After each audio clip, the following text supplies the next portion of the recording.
জামায়াতে ইসলামীর নায়েবে আমির ও সাবেক সংসদ সদস্য ডাক্তার সৈয়দ আব্দুল্লাহ মোহাম্মদ তাহের জানিয়েছেন, জামায়াতে ইসলামীর রাষ্ট্র ক্ষমতায় এলে বেকারদের 10 লাখ টাকা পর্যন্ত ঋণ দেওয়ার ব্যবস্থা করা হবে।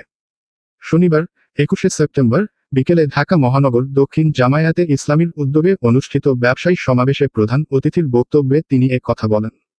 মোহাম্মদ তাহের বলেন, জামায়াতে ইসলামী রাষ্ট্র ক্ষমতায় গেলে দেশে বেকারত্ব দূরীকরণের লক্ষ্যে ও যুব সমাজকে ব্যবসায় উদ্বুদ্ধ করতে 10 লাখ টাকা পর্যন্ত বিনা জামানতে ঋণ দেওয়ার ব্যবস্থা করবে।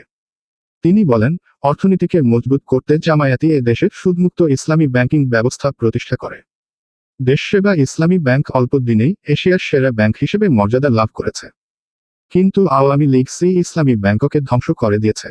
পরবর্তীতে এক এক করে দেশের সব ব্যাংকের টাকা আওয়ামী লীগ লুট করে বিদেশে পাচার করেছে।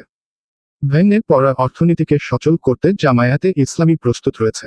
জামায়াতে ইসলামীর নায়েবে আমির বলেন, বাংলাদেশের মানুষের জন্য ছাত্র জনতার বিপ্লবের মধ্য দিয়ে একটি চমৎকার সুযোগ সৃষ্টি হয়েছে। এই সুযোগ কাজে লাগাতে হবে। পরিবর্তিত পরিবেশকে কাজে লাগিয়ে আগামীর বাংলাদেশ গড়তে ব্যবসায়ীদের প্রতি তিনি আহ্বান জানান।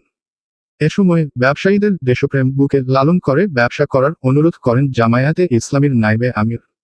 অনুষ্ঠিত ব্যবসায়ী সমাবেশে অন্যদের মধ্যে বক্তব্য দেন বাংলাদেশ জামায়াতে ইসলামীর কেন্দ্রীয় নির্বাহী পরিষদ সদস্য ও ঢাকা মহানগর দক্ষিণের আমির নুরুল ইসলাম বুলবুল, ঢাকা মহানগর দক্ষিণের সরকারি সেক্রেটারি ডক্টর আব্দুল মান্নান, শ্রমিক কল্যাণ ফেডারেশন ঢাকা মহানগর দক্ষিণের সভাপতি আব্দুস সালাম, এফবিসিসিআইর পরিচালক এনায়েত উল্লাহ, জামায়াতে ইসলামী ঢাকা মহানগর দক্ষিণের ব্যবসা বিভাগের সেক্রেটারি ছবির বিন সাইদ প্রমুখ।